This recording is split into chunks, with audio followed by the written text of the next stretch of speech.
Next one. Surely you don't have to be a Christian to turn a bad situation into helping others. Yeah, I'm really glad you asked that question, because actually one of the things I was really conscious of when I was talking about that is you might be thinking, well, hang on a minute, Rachel Dell Hollander isn't the only example of someone who has responded to a horrifically evil situation in a way that has brought about good and hope to others.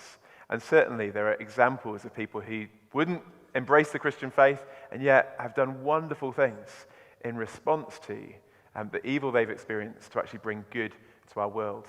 So I'm not saying that it is impossible to do that unless you embrace the Christian faith. And one of the things the Bible says is that we are created in the image of God, and we can reflect something of that, whether or not we believe that, whether or not we embrace the Christian faith, and we see that in different ways.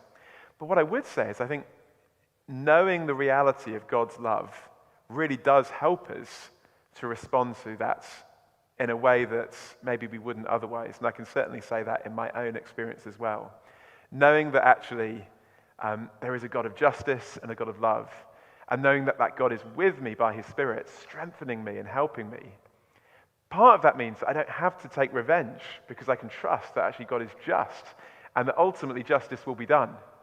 And also, it helps me because I know that this God has poured out his love on people who are undeserving, me included.